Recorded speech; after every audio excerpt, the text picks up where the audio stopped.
মোহাম্মদ ইউনূস বুঝে গেছেন তার বিদায় ঘন্টা বাজতে যাচ্ছে। প্রথম কথা হচ্ছে যে নির্বাচনের যে একটা বিলম্ব ছিল বা দীর্ঘ সময়ের একটা বার্তা ছিল মোহাম্মদ ইউনূসের পক্ষ থেকে কিংবা মোহাম্মদ ইউনূসের সরকারের পক্ষ থেকে, সেই বার্তাটা কিন্তু নিয়ে এসছে। নির্বাচনটি কাছে এসে পড়েছে, 26 পর্যন্ত আর দীর্ঘায়িত হচ্ছে না। মোহাম্মদ ইউনূস নানান বার্তায় সব সময় বারবার এটি বলছেন। সর্বশেষ বিদেশ সফরে গিয়ে দুবাই সম্মেলন, দুবাই ওয়ার্ল্ড গভর্নমেন্ট সম্মেলন, সেখানে গিয়েও তিনি বলেছেন যে ডিসেম্বরের মধ্যে নির্বাচন। এটি ডিসেম্বর নয়, এটি আরো আগে নির্বাচনটি হতে পারে, কারণ নানান তর্জন গর্জন চলছে। স্থানীয় সরকার নির্বাচন, এটা সেটা অনেক কিছু চলছে। যেমন গতকালকে একটি ঐক্যমত্য সম্মেলন, সব রাজনৈতিক দল, সব বলতে সব নয়, সব যদিও বলা হচ্ছে কিন্তু তবুও সব নয়, কিছু রাজনৈতিক দলের নেতৃবৃন্দের সঙ্গে মোহাম্মদ ইউনূস বৈঠক করেছেন এবং সেই বৈঠকেও আশাবাদ ব্যক্ত করেছেন যে ডিসেম্বরের মধ্যে নির্বাচন অনুষ্ঠিত হবে। সেখানেও প্রশ্ন এসছে যে আগে স্থানীয় সরকার নির্বাচন, স্থানীয় সরকার নির্বাচনটি আগে করবারও একটি গভীর ষড়যন্ত্র আছে। সেই ষড়যন্ত্র, বিশেষ করে প্রধান রাজনৈতিক দল বিএনপি সেই ষড়যন্ত্রের ফাঁদে পা দিতে চান না, এখন পর্যন্ত সেটি বোঝা যাচ্ছে। দেখুন, মোহাম্মদ ইউনূসের যে বিদায় ঘন্টা বেজে গেছে সাম্প্রতিক নানা ঘটনায়, সেটি পরিষ্কার। মোহাম্মদ ইউনূসকে আমি দেখতে চাই তিনি একজন নোবেল পুরস্কার বিজয়ী, একটা সম্মানের আসনেই দেখতে চেয়েছিলাম, কিন্তু বিগত 6 মাসে বাংলাদেশের যে ক্ষতি করেছেন, আমি সেই সম্মানের জায়গায় রাখতে চাই না। আমি তাকে শুধুমাত্র একজন ক্ষুদ্র ঋণ ব্যবসায়ী হিসেবেই দেখতে চাই। ব্যবসায়ী নানা ধরনের আছে, সৎ ব্যবসায়ী, অসৎ ব্যবসায়ী। আমি সৎ ব্যবসায়ীর কাতারেও রাখতে চাই না, কারণ হচ্ছে আমি ডোনাল্ড ট্রাম্পের কথায় তাকে ক্ষুদ্র ঋণ ব্যবসায়ী বলতে চাই। এই কিছু ছল চাতুরিওয়ালা ব্যবসায়ী আছে না, তাদের মতো মোহাম্মদ ইউনূস এখনো পর্যন্ত চাতুরি করে যাচ্ছেন, চাপাবাজি করে যাচ্ছেন। গতকালকের ওই ঐকমত্য সম্মেলনে কিন্তু সেটি প্রকাশ পেয়েছে। তিনি গতকালকের সম্মেলনে বলেছেন যে সরকারের প্রথম পর্বে 6 মাস দেশীয় আন্তর্জাতিক সমর্থনের কথা উল্লেখ করে অন্তর্বর্তীকালীন সরকারের প্রধান উপদেষ্টা মোহাম্মদ ইউনূস বলেছেন, প্রথম পর্বের একটা অভিজ্ঞতা হলো সরকার দেশের জনগণের ও আন্তর্জাতিক বিশ্বের সমর্থন দুটোই পেয়েছে। পৃথিবী জুড়ে আমাদের প্রতি বড় রকমের সমর্থন গড়ে উঠেছে, যে কারণে অপরপক্ষ ক্ষমতাচ্যুত স্বৈরাচারী সরকার সুবিধা করতে পারছে না, বহু গল্প করার চেষ্টা করছে, কিন্তু কোনো গল্প টেকাতে পারছে না। শেষ পর্যন্ত মার্কিন প্রেসিডেন্ট ট্রাম্পের কাছে গিয়েও গল্প চালাতে পারলো না। ছোট রাষ্ট্র, বড়, মাঝারি এবং ধনী সব রাষ্ট্র আমাদেরকে সমর্থন করছে, কারোর কোনো রকমের দ্বিধা নেই। শনিবার জাতীয় ঐক্যমত্য কমিশনের সঙ্গে রাজনৈতিক দলগুলোর বৈঠকে তিনি এসব কথা বলেন। এটি একজন ক্ষুদ্র ঋণ ব্যবসায়ীর চাপাবাজি ছাড়া কিছু নয়। আমি আর একটা কথা বলে নিতে চাই যে মোহাম্মদ ইউনূস চলে যাবেন, তার খায়েশ ছিল দীর্ঘ সময় থাকবার, কিন্তু তিনি শেষ পর্যন্ত মরণ কামড়, তিনি এবং তার বাহিনী মরণ কামড় দিয়ে যেতে চাইবেন।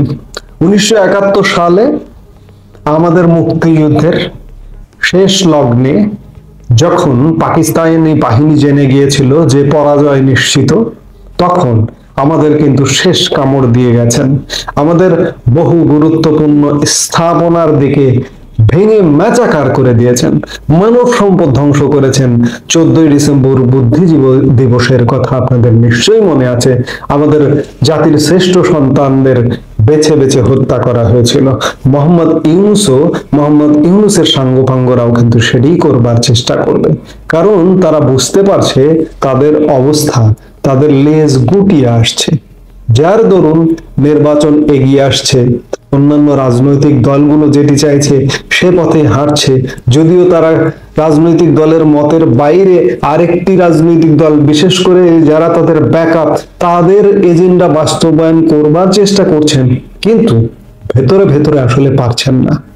যে রাজনৈতিক দলটির ব্যাকআপে চলে ইউনূস সরকার, সেই রাজনৈতিক দলটিও কিন্তু ইতিমধ্যে সারা দেশে তাদের নির্বাচনী প্রার্থী ঘোষণা করছে।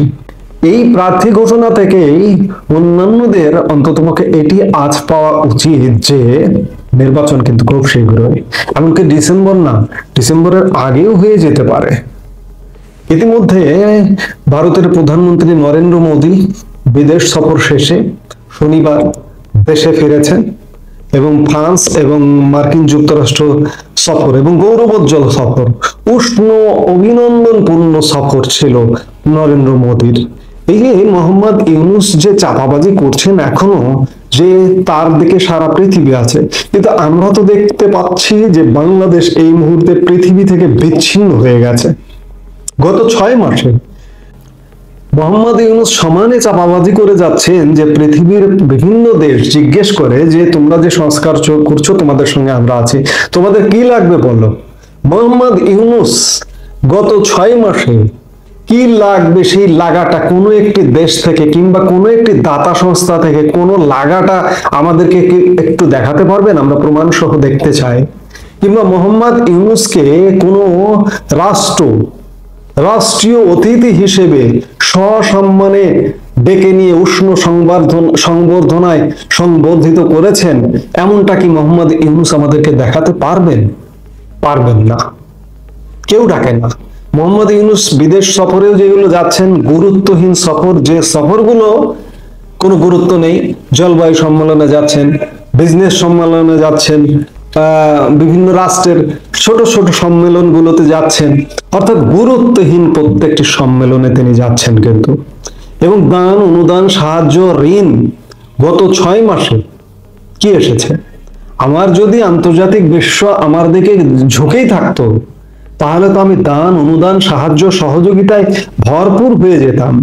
আমার রিজার্ভ ডাবল হয়ে যেত এতদিন।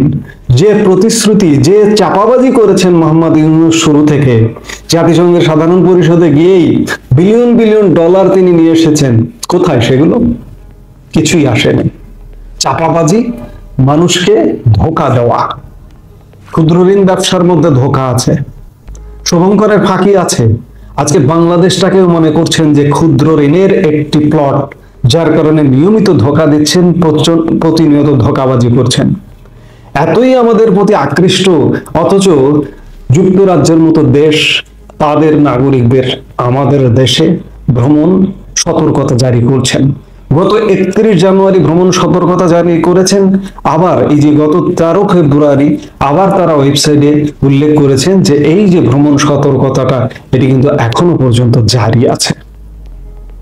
মোহাম্মদ ইউনূস আসলে কূটনৈতিকভাবে উল্টো পথে চলেন। নানান আলামতে, নানান ভিডিওতে আমরা বিভিন্ন সময়ে বলেছি, মোহাম্মদ ইউনূস পাকিস্তান নিয়ে চলেন। এই যে পাকিস্তানের সঙ্গে সম্পর্কটা কেমন দেখুন, কারোর সাথে সম্পর্ক থাকুক আর না থাকুক, এই যে বাংলাদেশ সশস্ত্র বাহিনীর একের পর এক টিম পাকিস্তানে যাচ্ছে। গত 7 ফেব্রুয়ারি পাকিস্তান সেনা প্রধানের সাথে বাংলাদেশের নৌ প্রধান দেখা করেছেন, সাক্ষাৎ করেছেন, পাকিস্তান সফর করেছেন। কদিন আগে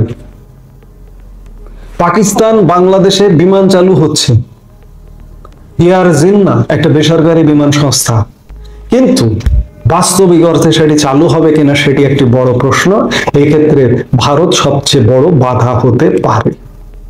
এই যে পাকিস্তান বাংলাদেশ যে পীড়িত, এই পীড়িতটা মাঝপথেই থেমে যেতে পারে ভারতীয় প্রভাবে। কারণ এই যে বিমান সার্ভিসের কথাই যদি বলি, যে বিমান সার্ভিস চালু করতে হলে আমার ভারতের আকাশ ব্যবহার করতে হবে। এছাড়া আমরা পাকিস্তান, করাচি, ঢাকা বিমান সার্ভিস চালু করা কিন্তু কঠিন। ইতিমধ্যে বাংলাদেশ সিভিল এভিয়েশন এয়ার জিন্নাহকে অনুমতি দিয়েছে, কিন্তু ভারতের আকাশ ব্যবহারের অনুমতি হয়তো পাবে না, যার কারণে বিমান সার্ভিসটি চালু হবে না এবং পীড়িতির চূড়ান্ত রূপ লাভ করতে পারবে না। মাঝখানে ভারত বাধা হয়ে দাঁড়াবেই। কারণ আপনারা জানেন ভারত আমাদের চারপাশ দিয়ে ঘিরে, আমাদের এখান থেকে একটা বিমান উড়ে যেতে হলেও ভারতের আকাশ পেরিয়ে কিন্তু ওপারে যেতে হয়, সেটি পৃথিবীর যে প্রান্তেই যান না কেন। এই যে মোহাম্মদ ইউনূস দেশ ছেড়ে যদি চলে যেতে চায়, সাপোজ আমি মনে করলাম শেখ হাসিনাকে যেভাবে চলে যেতে হয়েছে জরুরি প্রয়োজনে, ঠিক তেমনি ভাবে যে মোহাম্মদ ইউনূস দেশ ছেড়ে চলে যাবেন কিংবা ইউনূসের সাঙ্গপাঙ্গরা দেশ ছেড়ে চলে যাবেন, ভারতের আকাশ না মাড়িয়ে কোথাও যেতে পারবেন না। ভারত যদি চায় মোহাম্মদ ইউনূসকে আটকে দিবেন, মোহাম্মদ ইউনূসের সাঙ্গপাঙ্গকে আটকে দিবেন, কোথাও নড়তে পারবেন না, কোথাও নড়ার সুযোগ নেই। এই নানা দিক বিচার বিশ্লেষণ করে বিবেচনা করে মোহাম্মদ ইউনূসের কপালে কিন্তু ভাঁজ। আপনারা গতকালকের ঐক্যমত্য বৈঠকেও কিন্তু দেখেছেন তার চেহারা কিন্তু বিমর্ষ। কাজেই মোহাম্মদ ইউনূস বুঝতে পারছেন যে তার পতন তার বিদায় তো হবেই, কিন্তু একই সাথে বিদায় হয়ে কিন্তু চূড়ান্ত পরিণতি নয়, শাস্তির আওতায় আসতে হতে পারে। এই শেষ বয়সে, এই জীবনের শেষ প্রান্তে এসে তিনি নোবেল বিজয়ী একটা সম্মানের জায়গায় সম্মানে ছিলেন, কিন্তু তিনি বাংলাদেশের এই অন্তর্বর্তীকালীন সরকারের দায়িত্ব নিয়ে যে নেতিবাচক দায়িত্ব পালন করলেন, বাংলাদেশের বিরুদ্ধে যে দায়িত্ব পালন করলেন, তিনি কিন্তু অপরাধের কাঠগড়ায় সামিল হয়ে গেছেন। সেই জায়গা থেকে মোহাম্মদ ইউনূস আসলে বুঝতে পারছেন যে বিপদ কিন্তু ধেয়ে আসছে। এই যে ডোনাল্ড ট্রাম্প এবং নরেন্দ্র মোদীর সাক্ষাতে বা সাংবাদিক বৈঠকে ডোনাল্ড ট্রাম্পের বক্তব্য নিয়ে বাংলাদেশের নানান চর্চা হচ্ছে। ডোনাল্ড ট্রাম্প বাংলাদেশ ইস্যু যখন আসলো সাংবাদিক বৈঠকে, তখন ডোনাল্ড ট্রাম্প বাংলাদেশ ইস্যুটাকে নরেন্দ্র মোদীর উপরে ছেড়ে দিতে চাইলেন, কারণ নরেন্দ্র মোদী বা ভারত দীর্ঘদিন ধরে কাজ করছে, সেই ক্ষেত্রে তিনি তার উপরে ছেড়ে দিতে চেয়েছেন। এটিই যুক্ত। কিন্তু বাংলাদেশের সরকার, বাংলাদেশের মিডিয়া, প্রথমে মিডিয়া একভাবে প্রকাশ করে পরে সরকারের চাপে মিডিয়া আরেকভাবে প্রকাশ করতে চাইছে যে ডোনাল্ড ট্রাম্প এই প্রশ্নের উত্তর দিতে বলেছেন নরেন্দ্র মোদীকে এবং নরেন্দ্র মোদী প্রশ্ন এড়িয়ে গেছেন। এখন যে যেভাবে বুঝে সুখ পায়, পাগল যেভাবে বুঝে সুখ পায়, পাগলের সুখ মনে মনে। আমরা একটা প্রচলিত কথা আছে, যে কথাটি আমি আমার বক্তব্যে উল্লেখ করি সেটি। কাজেই মোহাম্মদ ইউনূস বুঝে গেছেন, বুঝতে পেরেছেন তার বিদায় ঘন্টা বেজে গেছে।